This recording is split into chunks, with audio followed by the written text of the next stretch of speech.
Hello दोस्तों, खोज भक्ति चैनल में आपका स्वागत है।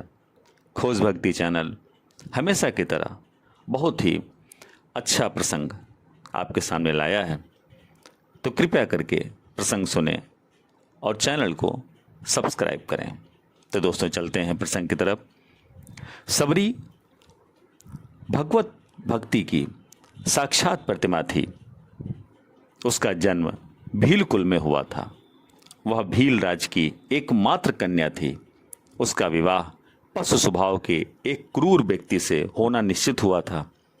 अपने विवाह के अवसर पर बलि हेतु लाए गए पशु समुदाय को देखकर उसका हृदय करुणा से भर उठा। उसके हृदय में दया, अहिंसा और भगवत भक्ति के संस्कार थे। उसने अपने पिता के अपयश की परवाह किए बिना चुपचाप जंगल की राह ली। सबरी वन में निवास करने लगी। इनके मन में साधु संतों की टहल करने की बड़ी इच्छा थी, पर शरीर नीच जाति का। साधु संत सेवा स्वीकार नहीं करेंगे, इसलिए थोड़ी रात रहने पर ही वे ऋषियों के आश्रम में छिप करके जाती और लकड़ियों के बोझ रखाती। प्रातःकाल शीघ्र ही उठकर सरोवर पर जाने आने के मार्ग को झाड़ बुहार कर उसकी कंकड़ियों को बीन कर अलग डाल देती थी। यह सेवा करते हुए इनको कोई भी नहीं देख पाता था।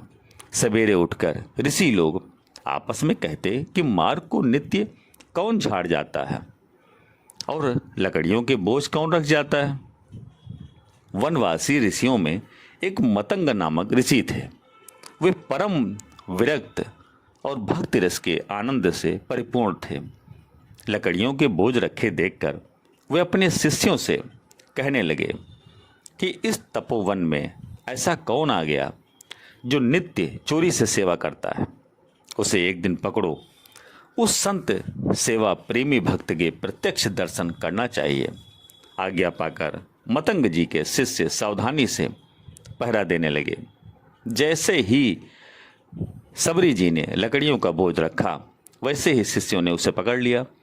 वह बेचारी भय और संकोचवश कांपने लगी और उनके पैरों पर गिर गई। उस भक्तिमयी भीलनी को देखते हुए मतंग जी के आंखों में आंसुओं की धारा बहने लगी। मतंग जी भगवत भक्ति के प्रभाव को बहुत अच्छी तरह जानते थे।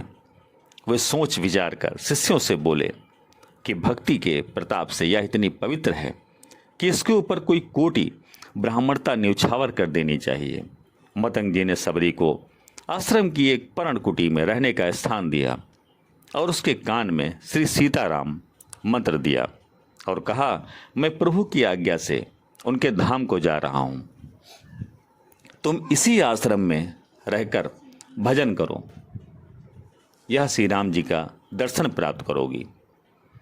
गुरुदेव श्री मतंग जी के वियोग ने सबरी जी को हृदय को बड़ा कठोर कष्ट दिया। उनसे जीवित नहीं रहा जाता, पर श्री राम जी के दर्शनों की आशा लगी थी, इसलिए जीवित रही। मुनियों के स्नान मार्ग को थोड़ी रात रहे झाड़ बुहार आती थी। एक दिन विलंब हो गया। स्नान के लिए ऋषि आने जाने लगे। मार्ग सकरा था। कोई ऋषि सबरी से किंचित छू गए, तब वे अनेक प्रकार से सबरी जी को डांटने फटकारने लगे। सबरी जी के भागकर अपनी कुटी में चली आईं। वे ऋषि सोच विचार करके पुनः स्नान करने गए। सरोवर में प्रवेश करते ही उसका जल अनेक कीड़ों से भरे हुए रुधिर के समान हो गया। इससे ऋषि को एक नया दुख उत्पन्न हो गया। भक्त स्पर्श से अपने को अपवित्र समझने वाले मुनि के अपराध से ही सरोवर का जल अपवित्र हुआ था, पर उस अभागे ने यह रहस्य नहीं जाना। उल्टे ऐसा समझा कि सबरी के स्पर्शजन्य दोष से ही जल दूषित हो गया है। सबरी जी की श्री राम जी की बड़ी भारी चिंता रहती। वे आगमन की प्रतीक्षा में अति व्याकुल रहती। वन में बेर बीन बीन कर लाती, चक्कर देखती। जिस वृक्ष के जो फल मीठे होते उन्हें श्री राम जी के योग्य समझकर उनके लिए रखती थी। उत्कंठावश अपने प्रभु के आगमन के मार्ग में जाकर उसे स्वच्छ एवं कोमल बनाती एवं सोचा करती कि राघवेंद्र सरकार कब आएंगे, कब मेरे नेत्र उसके दर्शन रूपी अमृत का आस्वादन करेंगे। इसी प्रकार प्रभु के आगमन की बाट देखते देखते जब बहुत दिन बीत गए, तब एक दिन अचानक ही श्री राम जी आ गए। उनके सभी शोक मिट गए, परंतु उसे अपने शरीर के नीच कुल में उत्पन्न होने की बहुत याद आ गई, इसलिए वह संकोचवश भागकर कहीं छिप गई। भगवान श्री राम वनवासी लोगों से और ऋषियों से पूछते पूछते वहां आए जहां सबरी जी का स्थान था। वहां सबरी को न देखकर भगवान कहने लगे कि भाग्यशालिनी हरिभक्ता कहाँ है? मेरे नेत्र उसके दर्शन रूपी सुधा के प्यासे हैं। स्वयं सरकार मेरे आश्रम में पधारे। यह जानकर सबरी जी भी आश्रम की ओर दौड़ी। दूर जहां प्रभु को देखा, वहीं से सप्रेम साष्टांग दंडवत प्रणाम किया। सबरी के नेत्र प्रफुल्लित हो गए। भगवान ने समीप जाकर शीघ्रता से ललक कर उसे उठा लिया। कोमल कर कमल के स्पर्श से तन मन की सब व्यथा दूर हो गई। नेत्रों से आनंद के आंसुओं की झड़ी लग गई। भगवान श्री राम जी परम सुखी होकर आसन पर विराजे। सबरी जी ने अर्घ्यपाद्यपूर्वक बेर आदि फल अर्पण किए। श्री राम जी ने उन्हें प्रेम से खाकर उनके अद्भुत सुंदर स्वाद की बार बार प्रशंसा की। उधर सभी ऋषि आश्रम में बैठकर सोच विचार कर रहे थे कि सरोवर का जल बिगड़ गया है। उसे शुद्ध करने के लिए यज्ञ, याग, सर्वतीर्थ, जल निरपेक्ष आदि सब उपाय हमने कर लिए, पर वह शुद्ध नहीं हुआ।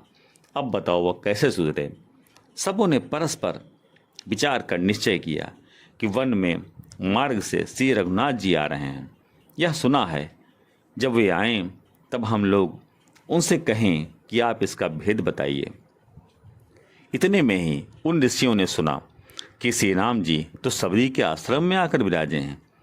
तब सबका ब्राह्मणत्व का अहंकार दूर हो गया और वे कहने लगे कि चलो वहीं चलकर उनके चरणों में प्रणाम करें। वे ऋषिगण सबरी के आश्रम में आकर बोले, प्रभु श्री राम, आप सरोवर के जल को शुद्ध करने का उपाय बताइए। भगवान ने उत्तर दिया कि सबरी के चरणों का स्पर्श करो, उसके बाद सरोवर के जल से इसके चरण स्पर्श कराओ, जल तुरंत पवित्र हो जाएगा। भगवान की आज्ञा से ऋषियों ने ऐसा ही किया। सरोवर का जल अति निर्मल हो गया। भक्ति की ऐसी महिमा देखकर ऋषियों के हृदय प्रेम भाव से द्रवित हो गए। महर्षि मतंग की बाणी आज सत्य हो गई थी। भगवान ने उसे नवधा भक्ति का उपदेश दिया। सबरी ने श्री सीता जी के खोज के लिए प्रभु को सुग्रीव से मित्रता करने की सलाह दी और स्वयं को योगा मेघ्न में भस्म कर सदा के लिए श्री राम जी के पाद पद्यों में लीन हो गई। तो दोस्तों, छोटी सी सबरी की कहानी आपको कैसी लगी? अगर ये प्रसंग आपको पसंद आया हो तो कृपया चैनल को सब्सक्राइब और वीडियो को लाइक अवश्य करें। धन्यवाद। जय हिंद, जय भारत।